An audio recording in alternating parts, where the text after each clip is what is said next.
লিটন দাঁড়া দাঁড়া, আমার একটু আগে দে। নামাজ পড়ে আমার কাপড় চোপড় সব গোছানো লাগবে, বাড়ি যাব। হুজুর আমার ঈদের ছুটি দেছে, একটু তাড়াতাড়ি চাপ।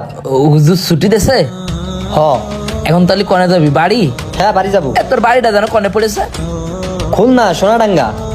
ও, একটু চাপ ভাই তাড়াতাড়ি। এই দিন নতুন পাঞ্জাবি কিনে দিছে তোর বাড়িতে? মামা দেশে একটা আর আব্বা দুইটা দিছে। তোর আব্বা দুই ডো দিছে? হ্যাঁ আব্বা এবছর দুইটা দিছে। তাহলে 3 সেট হইলো তোর মোট পাঞ্জাবি? হয় 3 সেট।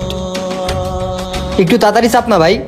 তুই কোনো নিউজ টিউজ পাইছিস যে এলাকার কোনো লোক মাদ্রাসার ছেলেবেলের পাঞ্জাবি দেবে কিনা? না, এখন আর বড় লোকরা এতিমদের দান করে না। না, আমি এই মাদ্রাসায় তো অনেক দিন ধরে আছি, এই এলাকার লোক তো তেমন একটা দান করে না। আমি ছোটবেলার থেকে এই মাদ্রাসায় বড় হয়েছি। ওই যে বড় হুজুর ছিল না আমাদের মাদ্রাসায়, যিনি মারা গেছে, হ্যাঁ উনি আমারে নিয়ে আসিল নাকি কন্তে, আমি তো জানি না। তারপর থেকে ওনার কাছেই থাকতাম। ওই নন্য ঈদি ওই হুজুরই আমারে দিত পাঞ্জাবি, যখন হুজুর বাইসে ছিল। কিন্তু হুজুরটা মরে গেল আগের কুরবানি ঈদি।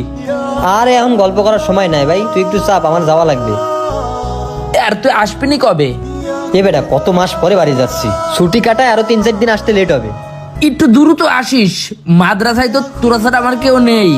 যারা যারা আছে 5-7 জন, ওরা তো সব ছোট ছোট। বড়র ভিতর শুধু তোরা আসিস, এখন তোরা চলে যাচ্ছিস ছুটি, তাহলে মন টেকবে না আমার? আমরা তো সবসময় থাকি, 5-6 দিনের জন্য একটু মন টিকায় নে। ও, তারপরে একটু দ্রুত চলে আসিস। হ্যাঁ ঠিক আছে, চেষ্টা করবানি, না পারলে কি করার। ঈদে একটু ঘুরতে যাব, প্ল্যান আছে। হাফেজি মাদ্রাসায় পড়িস, মুখি দাড়ি পাঞ্জাবি এই পরে মনে কর যে কোনো মেয়ের সাথে টাঙ্কি মারলে কিন্তু বদনাম হবে, বুঝতে পারিস? আরে এই সকল হাদিস আমি ছোটবেলা দিয়েই পড়ে আইছি, তোরে আমার সেকেন্ড টাইম মুজান লাগবে না, ওটা পড়ে গেছে, ঠিক করে নিস। আর তুই বাড়ি যাবি না?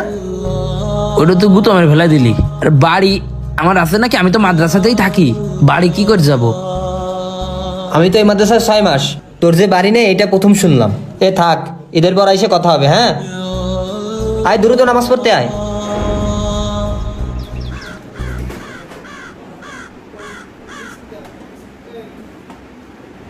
বাড়িতে গেলে তোর তো আবার শয়তানে বেশি ধরে, ছুটি পাইলেই আসতে মন চায় না। এভাবে চলতে থাকলে আলেম হবি কিভাবে? বড় আলেম হওয়ার জন্য কষ্ট তো করতে হবে, ঠিক আছে?